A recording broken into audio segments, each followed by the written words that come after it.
If you've been watching this series, what I'm about to say is going to sound like a repetition. But one of the greatest values I get out of doing this review series that I've been doing since 6 years ago at this point is really challenging and questioning my own thoughts and memories and beliefs about gaming and games in particular. You know, trying to go through and be like, okay, well, how does this work? Was this good? Was this bad? Why? Etc. Really going into detail and giving a more nuanced answer than simply, oh, I love that game.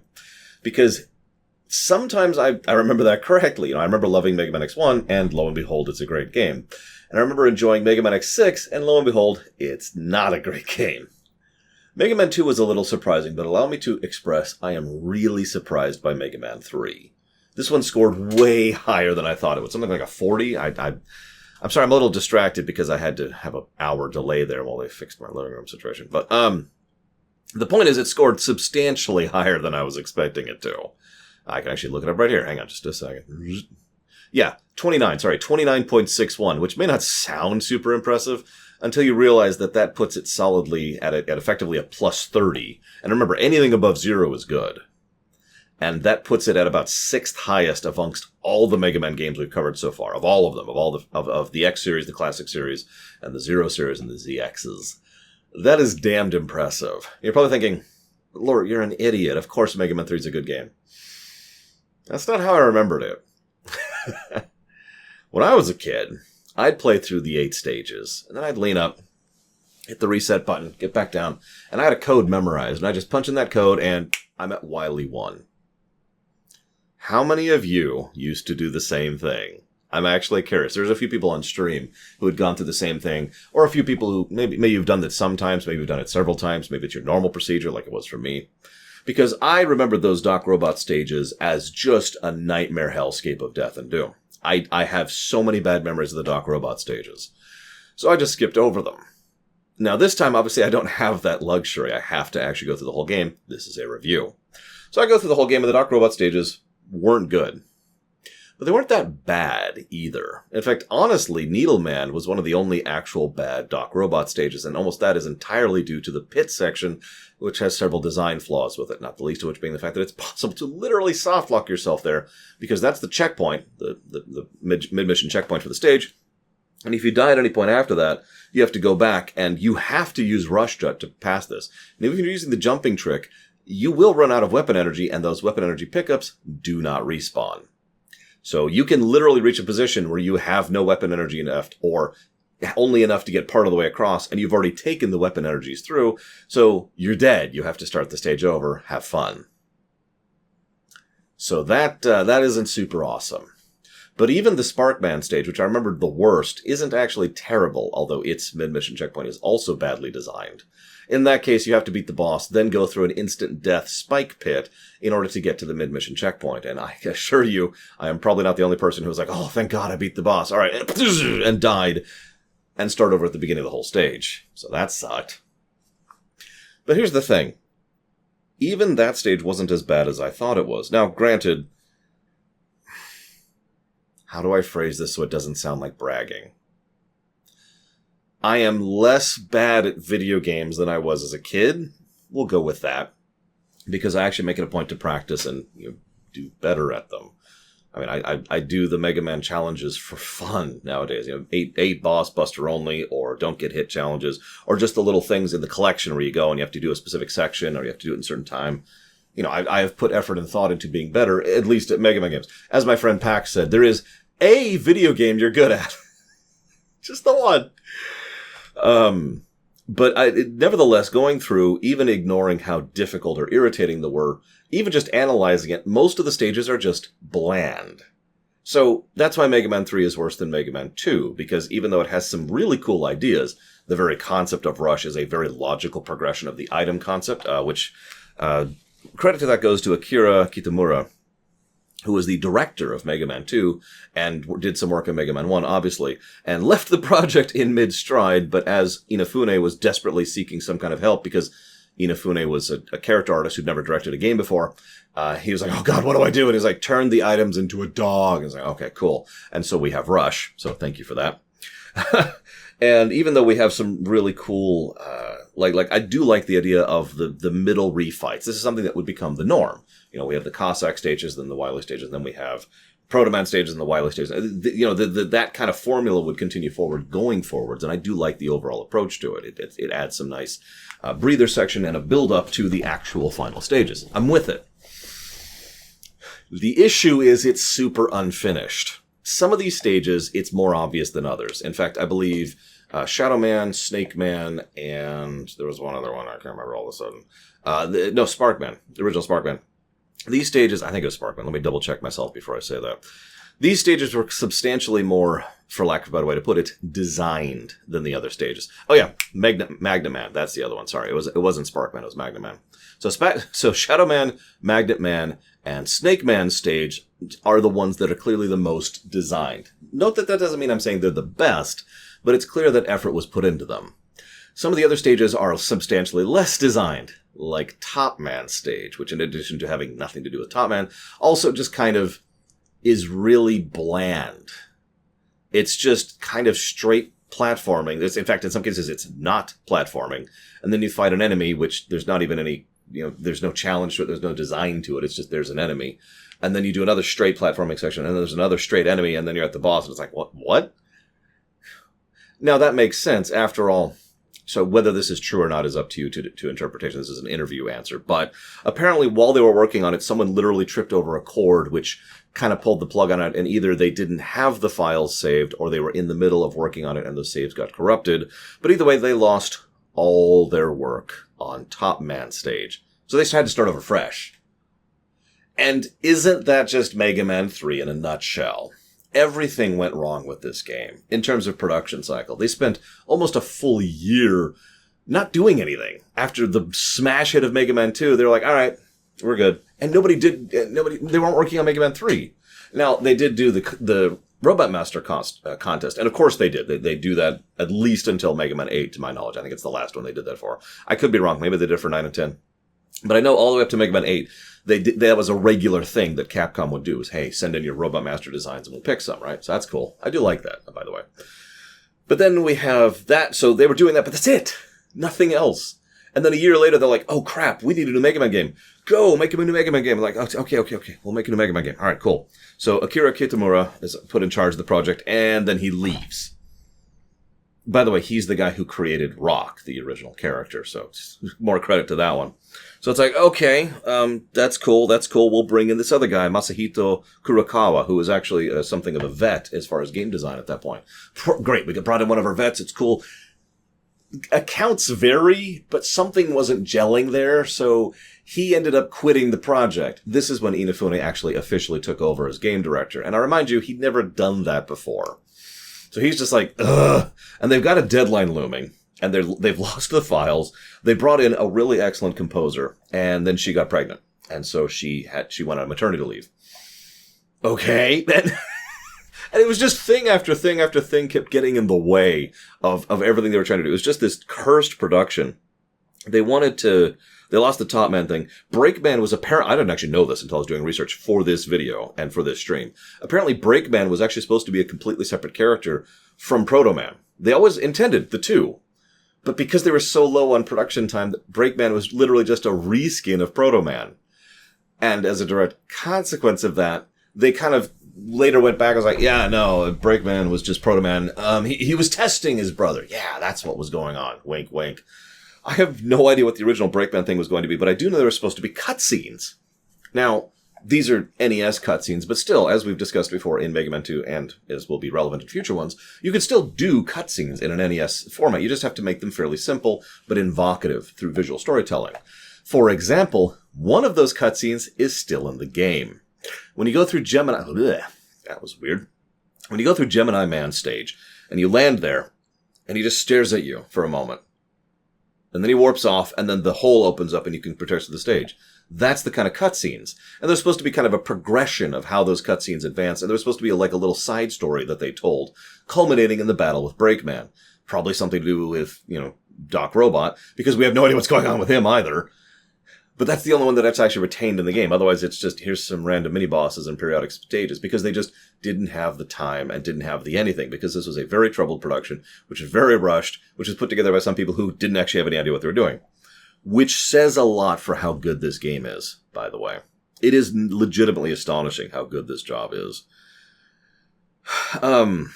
I mentioned the Breakman, I mentioned the losing. I think that's all of the behind-the-scenes stuff. Let's talk about the game itself. There's not much narratively to speak of here. It's kind of interesting, though. In fact, I'm going to talk about the narrative first, because it's the quickest thing to talk about. This game doesn't even have an intro cutscene, even though it has a long intro music piece, because there was supposed to be an intro, just like there was in 2, just like there will be in 4. But again, time, project, rushed, cursed, so nothing happened. So it's just a title screen with an awesome song playing over it, which is, by the way, one of my favorite songs in this game. I picked 3 because I couldn't pick between the 3 of them. As usual, and as always, I'm curious of your favorite Mega Man 3 song. By the way, I did write down the name of Yasuaki Fujita. He's done several songs over his years. I bring him up because he was brought in as the replacement composer. And he was just like, okay, and he just smashed out one of the best soundtracks in the Mega Man franchise. That's just Mega Man 3 in a nutshell. It shouldn't be as good as it is, and yet it is. This game is so buggy, the controls are actually wrong at times and actually take the input wrong. They left in the dev code, the dev cheats with the second controller thing, which I used to use back as a kid in order to get through some of these stages. They had, oh my god, some of the weapons don't actually function right. The hurt boxes and hit boxes are both just actively wrong across the board. There's several sections where it's clear they didn't actually do a QA pass of an entire section of a stage or an entire boss fight. I'm looking at you, Woodman Doc Robot. Just the whole game is so unpolished and unfinished and buggy, actually buggy. This is probably the single buggiest of the classic Mega Man games that we'll be covering for this run, and God, it shows. And yet, again, it just sort of stumbles into greatness. So where's that story, right? Where's that story that's supposed to be here? Well, none of it's in the game. You start the game, and then you fight the 8 bosses, and then you get a little cutscene. Sorry, and then you fight the Doc Robots for no reason. Then you fight Breakman for no reason. Then you get a brief cutscene saying, okay, we got the energy crystals. The what? I'm sorry. But then Dr. Wily took off with them. Okay. And he took Gamma. What's Gamma? Now, I know what you're saying. You're supposed to read the manual lore. You know my rule on that. If it's not in the game, it doesn't really count. Now, it can count for discussing and analyzing. It just doesn't count for the review. So the actual story, which is not in the game, is that they were reaching a point, humanity's reaching a point where they needed to bring in more resources from the interstellar side of things. And so they have all these colony worlds. Now, I bring this up because I brought this up during the X series and the Z series. Thanks to the apocalypses, plural, that happen in this franchise, their technology level gets smashed down more than once. And it's always fascinating to me that as of Mega Man 3, and this is canon, I double-checked this, they had an interstellar empire. Empire is probably the wrong word, but they were an interstellar society. You know, planetary interaction. Each of the stages in Mega Man 3 is a different planet other than Earth. And they're actually, the robot masters that are there are made by Dr. Wily and Dr. Light in conjunction, specifically to figure out what they need and how they need it to bring these wonderful, valuable resources home. And of course, to procure these energy gems, these energy crystals, which would then help them to power Gamma, which was supposed to be this ultimate peacekeeping robot, which is a really dumb idea, but let's ignore that for just a second. And so, okay, there's a logic to that. That's kind of cool. And it, once again, as Mega Man does so often well, it implies a lot about their society that they could so casually set up these extra-planetary resource harvesting situations. And yet at the same time, they're so necessary to their continued existence. It makes me wonder, because one of the plot points in X5 and X4 was that the arcologies that are orbiting around Earth were becoming more and more necessary, and that's one of the reasons why the damage that was being done to them by the Repliforce was such a problem, right? It's cool little stuff like that. But then Dr. Wily turns out to be evil, try to be shocked, and takes Gamma. But Gamma isn't actually finished yet, so he only has a partially constructed version of it. And then we go beat Dr. Wily, and Proto Man rushes in at the last minute to try and save us. Successfully saves us. We're cool, and this is when we exposit the idea, oh my god, oh, yawn attack. We have a yawn attack. No! And then we find out who Roll is and her relation to the rest. We find out some of this is one of the first times in the games that they actually exposit the idea that the original 6 were actually supposed to be utility bots, construction bots, as opposed to, war bots like we usually have in the rest of the franchise. And then we see DLN, or I think it's DLN 000, Proto Man, aka Blues, the prototype who just kind of went missing. And that's a cool thing to end on. It's like, oh my gosh, there's this new Proto Man thing, and it's Rock's brother, and we don't know what exactly is going on with it, but there's some implications there, and that's cool. And it would be a lot cooler if they ever did anything with Proto Man, which, spoiler, they never will. I'm not counting 5. 5 doesn't count. They never do anything with Proto Man as a character. Let's just lay that down there. He's a mystery cool character. He literally wears shades, for God's sakes. That's the story. Let's talk about gameplay. I could talk about some of the stages and how bland they are, because that is a recurring problem. Several of the stages in this game are just, it's a stage. They're not bad. There's nothing necessarily wrong with them. They do really go full tilt with the enemies. In fact, they really wanted to absolutely embrace the idea of just throwing a huge variety of enemies at you, which I think is a good thing, by the way. That variety is absolutely part of the enjoyment of the work. And it's not just, and I've talked about this before, it's not just about the fact that there's a purple dot and a yellow dot that are both attacking you. What I mean by that is the purple dot does this swirly attack, but the yellow dot does this straight slash thing. You have to kind of dodge to the side as it's coming at you. The style of the way these enemies interact with you, that's where the variety really counts. Let's just look at Snake Man stage, just really quick. Snake Man's probably one of the better designed stages in the whole game. So, first off, you've got the little mini snakes, and they only shoot in front of you, but they kind of cover a whole arc, and they aim in on you. Okay, that's cool. Then we've got these little things which drop something straight down on you. So now you have to kind of have a bit of a vertical movement. You dodge to the side because the attack's going to come straight down, but it's relatively easy to dodge. Then we have the guy with the pogos who rush up and they go, whoa! These guys are harder to dodge than it looks for someone who isn't familiar with the game, someone who's never played the game before, because the hitboxes and hurtboxes are wrong. But the way it boils down to it is you want to avoid the pogo that they drop, and you want to avoid them as they go over you, and then they rush right back to try and force you to figure out how that works. In fact, it's probably intended to make you slide, because a lot of parts of this game are trying to make you slide, because this is when they added the slide feature. I'll get to that in a minute. So all that's cool. Then we have the giant snake on the moving ground, which is just is various levels of cool, but also functionally is the same as the little snake. It's just now you have a little bit of terrain alteration going along with it. Okay, cool. We move a little bit forward. We have a couple other styles of enemies, and we go up, and now we have these little clouds, which are doing this. And they're moving slowly but steadily, but they're also in kind of a pseudo-erratic pattern, so it's a little hard to dodge. But if you shoot them once, they turn into a bullet, which goes much straighter and will hit you faster, but is much easier to avoid. All these little details make Snake Man stage interesting and fun, ignoring the obvious fun visuals and the style of it, and the fact that it's got a banger of a soundtrack. The whole game just has amazing music, by the way. This is one of the very few. I think this is actually one of only 2 Mega Man games I have given 3 positives to music so far, because I think it freaking earns it. As usual, what's your favorite song? I've got 3, and this is as good a time as I need to mention the second one, the Weapon Collect song. When you actually get a weapon. I don't know why, but that song is just really good. Moving on. So that's awesome. And we've got several other awesome sequences like that. But I said I'd talk about the slide. The introduction of the slide is interesting because to me it functions almost identically as the dash does in the X series.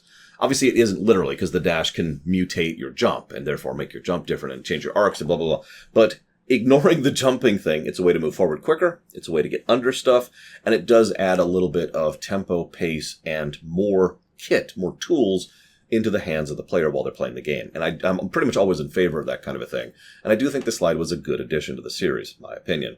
Funnily enough, several people did not like the addition of the slide as on the development staff. Probably at least because of the fact that the controls for it are kind of wrong. You have to dead stick after each slide to do a successive slide, or some other trick I don't know about. I do the dead stick trick. That's how I know to do it. But if you just try to slide multiple times, what you'll do is you'll slide and then you'll jump. They fix this in later games. Again, 3 is 3.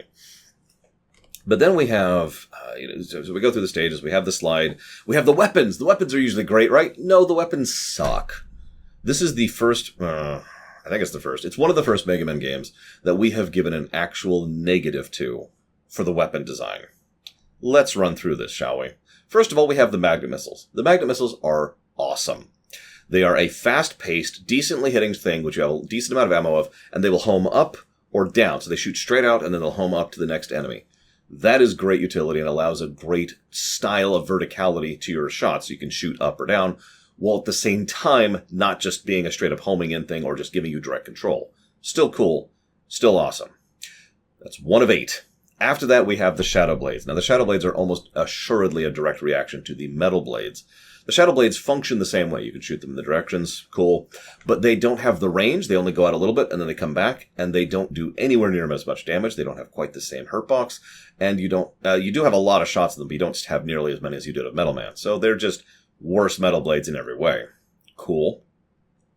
And that's it for decent weapons. When we get down to Sparkman's weapon, which can stun enemies and is just otherwise a normal shot, either it's a normal shot, so it's just a different version of your power pellet, or it stuns the enemy and then you can't do anything while you're waiting for the stun to wear off because you can't switch weapons it's just kind of worthless.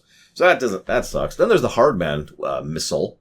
There's another missile. What it does is you fire it out and then it slowly goes this way, and you can kind of steer it up or steer it down as it's firing a little bit.